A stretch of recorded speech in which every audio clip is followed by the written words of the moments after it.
That moment, Puffy was terrified for his life. I think that he was afraid. Let me paint a picture of a story swirling around the music industry, one that's got people talking, speculating, and piecing together clues like it's some kind of twisted puzzle. It's about Angie Stone, a soulful legend whose voice could move mountains, and the eerie circumstances surrounding her death that have left folks wondering if there's more to it than meets the eye. This isn't just about a car crash, it's about power, money, betrayal, and maybe even a touch of the supernatural, depending on who you ask. So let's dive in and unpack what's been going down based on the chatter and the tea being spilled left and right. Picture this: Angie Stone, a titan in the music world, isn't just known for her smooth vocals and timeless tracks. She's also got a reputation for being real, for seeing through the smoke and mirrors of the industry. Word is she was one of the first to clock something off about Sean Diddy Combs, yeah, that Diddy. Long before the lawsuits and scandals started piling up, Angie apparently saw the cracks in his persona.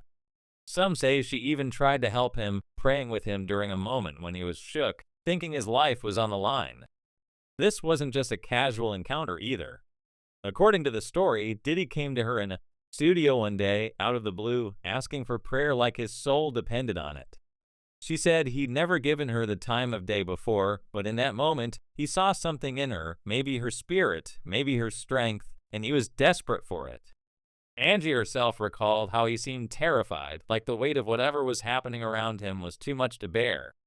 She figured it had to do with some party gone wrong, rumors swirling, fingers pointing his way. At the time, she was just glad to be a light for him, even if he went right back to his old ways not long after. Fast forward to more recent times, and Angie's life takes a turn that's got everyone side-eyeing the industry. She's gearing up to take on Universal Music Group, UMG, the big dogs, in a major lawsuit. Why? Because she found out they'd allegedly been dipping into her royalties for years, siphoning off millions that should have been hers. We're not talking pocket change here. This was enough dough to let her retire 2 decades ago, living easy without a care.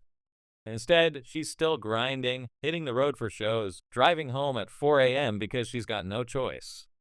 Angie laid it all out in a video, spilling her truth. Her publishing, her mechanicals, her royalties, all snatched up by UMG and the people she trusted to handle her business. She said her songs weren't even properly registered, meaning the money she earned just vanished into someone else's pockets. Attorneys, managers, agents, the folks she hired to protect her, they were either clueless or complicit, steering the ship while she was left in the dark. She was mad, y'all, and she wasn't about to let it slide.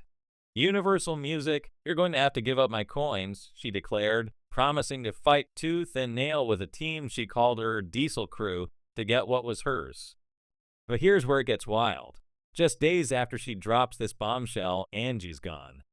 Dead in a car crash that sounds like something out of a movie, a freak accident that doesn't add up for a lot of people. She's on her way back from a show, still working those late nights because of the money she never got, when her car flips over multiple times. Her and her crew are banged up bad, but Angie's still alive, fighting to get out of the wreckage.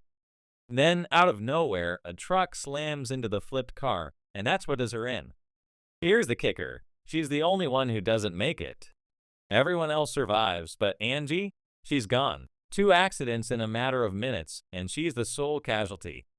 People are like, hold up, what are the odds?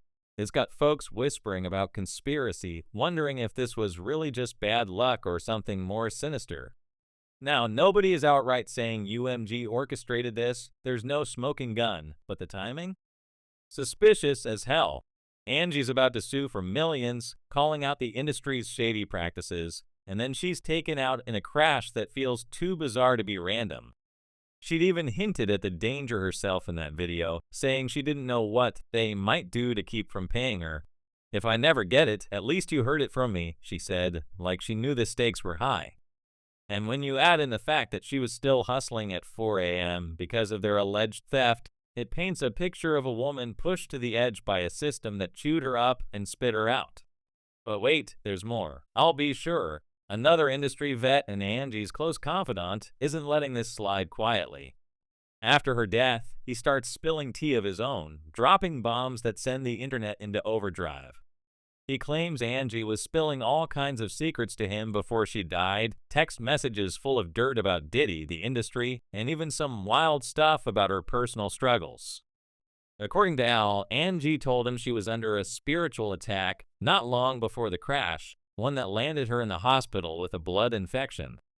She fought it off with prayers and medical help, but she was convinced it was no accident. Someone or something was coming for her. Al says that infection was the industry's first swing at taking her out, and when that didn't work, they went harder with the crash. He's got receipts too, transcripts of their texts where Angie's talking about Diddy's downfall, how she'd been praying for Al through his own battles, and even how Kim Porter's spirit, Diddy's late ex, was supposedly helping expose the truth from beyond the grave. Angie told Al she was glad Diddy was finally getting called out, linking it back to that day he begged her for prayers years ago. Al's tribute post, though, stirred up some mess. He meant it as a way to honor Angie, letting her speak through their last texts, but people weren't having it. The messages got real personal, Angie talking about a transplant situation, donors, and discrimination against black folks in the process. Folks dragged him for airing her private pain like that, saying it wasn't his place to share. Still, what he posted added fuel to the fire. Angie knew too much, saw too much, and maybe that's why she's not here anymore. People are drawing parallels to other tragedies too, like Left Eye from TLC, who died in a car crash where her vehicle flipped, and she was the only fatality. Eerie, right? Others call Angie an earth angel, a magnet for narcissists like Diddy who fed off her energy but never valued her until they needed something. The speculation's endless. Was Universal behind it? Diddy? Someone else pulling strings? No one's got proof, but the dots connect in ways that make you wonder.